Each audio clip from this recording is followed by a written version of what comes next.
Hi, I'm Thomas. And I'm Amy Jo. So this week we're going to be getting into more of Revelations. This is Revelations Part 6. We want to do a quick recap of last week. Last week we revisited the theme of Babylon. Um, and this is a theme that we've been going over and over throughout our time through Revelations. We learned last week that Babylon doesn't symbolize any particular future nation or nation from the past, but instead that it's a historical pattern, a pattern that repeats itself over and over again. Nations rise to military power. They their economies grow and they begin participating in cycles of idolatry and injustice. But eventually, all these nations they fall. Ancient Babylon was one of these empires. It but it was replaced by Persia. Persia was replaced by Greece. Greece was replaced by Rome. And this pattern of Babylon's rising and falling will happen over and over again until Jesus returns. Last week, we also talked about two beasts. One beast that symbolized military might, and the other beast that symbolized economic power. And these kind of go hand in hand with Babylon. They symbolize human empires. But these beasts, as bad as they have been given their power, we learned last week, by the dragon. This dragon is the ancient serpent that we read about in the Garden of Eden in Genesis chapter 3. And it's this dragon who empowers the beastly nations who are persecuting the Christians that John, the author of Revelations, is writing to. And we also learn that it's not any particular person or nation who is our true enemy, but it is the dragon. The dragon is behind it all, and he is the one who is working for the destruction of all humanity. So today we're starting out in chapter 17, and at the beginning of chapter 17 we see a woman sitting on the beast that Thomas just talked about. This is not the same woman that we saw last week. Last week we saw a woman that was wearing a crown with 12 stars, and she represented the people of Israel. This woman that is sitting on the beast is a prostitute dressed in very beautiful clothing, and she has her name written on her forehead. It reads, Babylon the Great, the mother of prostitutes and of the abominations of the earth. She is the personification of everything that is Babylon. Choosing to portray Babylon in this way communicates that wealth and power are attractive, but ultimately lead to destruction.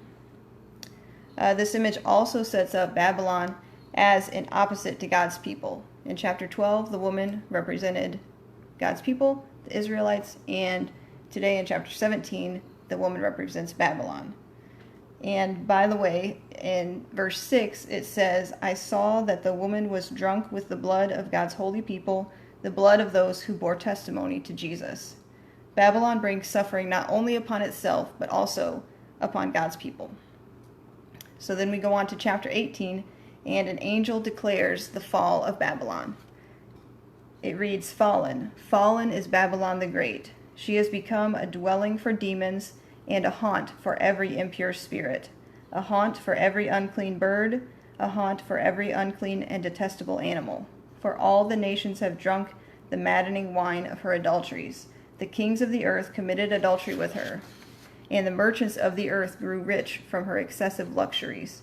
In essence, Babylon, which seems attractive at first, will begin to collapse on itself.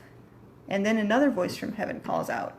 This time God says, Come out of her, my people, so that you will not share in her sins, so that you will not receive any of her plagues. For her sins are piled up to heaven, and God has remembered her crimes. We've seen several times in the book of Revelation that Christians are called to patient endurance. Life is hard. There is true evil in our world.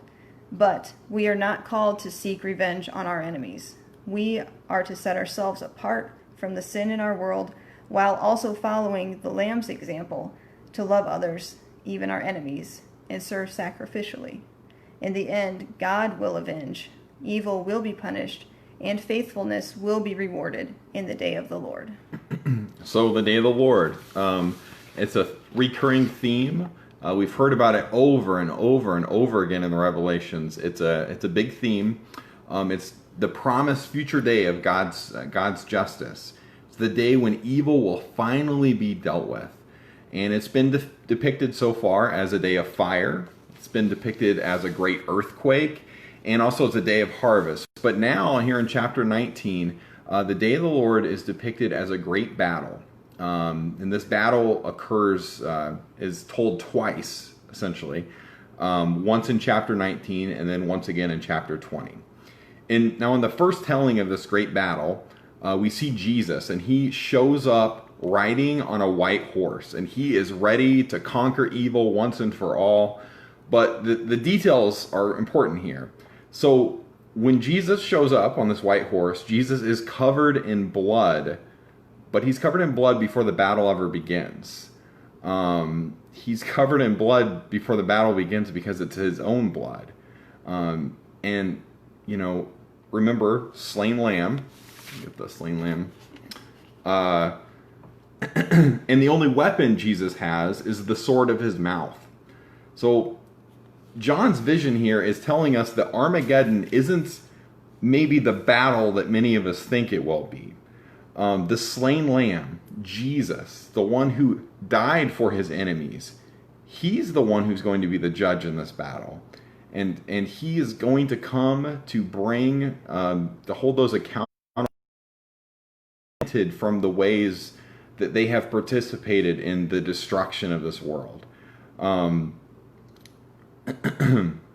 We read in Revelations chapter 19, verses 19 and 20, "Then I saw the beast and the kings of the earth and their armies gathered together to wage a war against the rider on the horse and his army. But the beast was captured, and with it the false prophet who had performed the signs on its behalf. With these signs he had deluded those who had received the mark of the beast and worshipped its image. The two of them were thrown alive into the fiery lake of burning sulfur."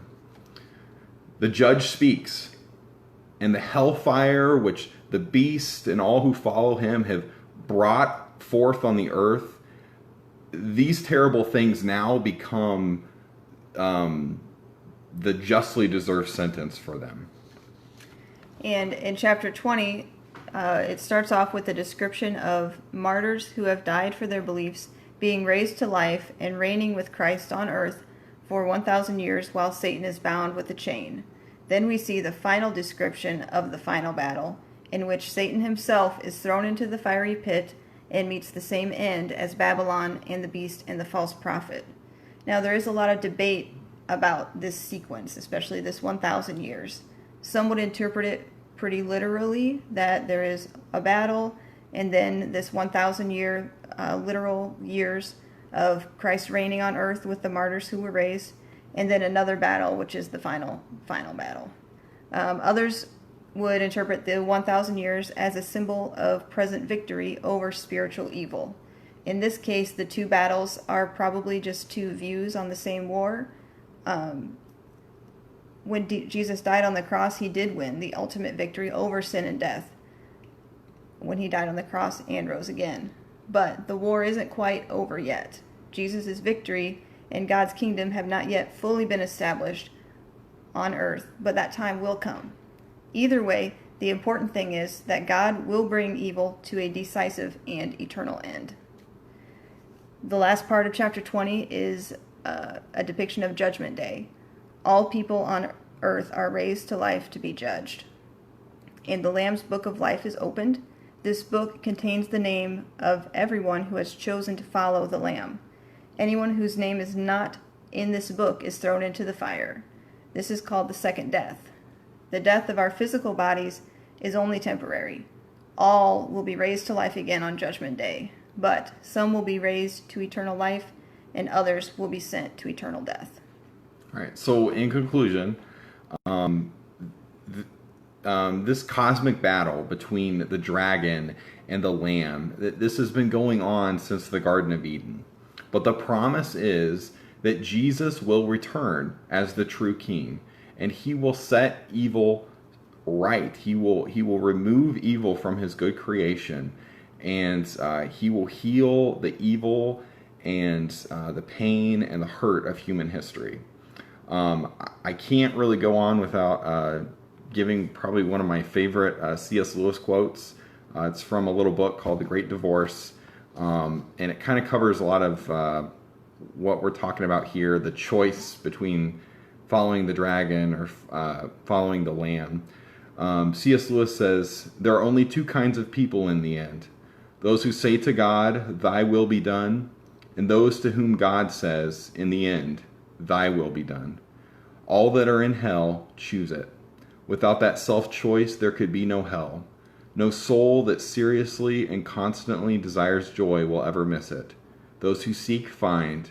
Those who knock, it is opened." And so we see here in this quote, as well as in the book of Revelation, there are only two options: the dragon or the lamb. If these ideas are scary to you, or if it makes you feel uncertain, we would love to hear from you. We would love to talk with you about your faith. If you've not made the decision to follow Jesus, we would love to talk with you. You can still make that decision. It's not too late. Jesus died for you, for each and every one of us. And all that we need to do is say yes to him. Yep. We hope that you will join us next week for our final video, which is the best part of all: the restoration of the earth, the healing of the nations, and the establishment of God's kingdom for all eternity. The end is the best part. Yeah. See you next don't week. want to miss it. Thank you.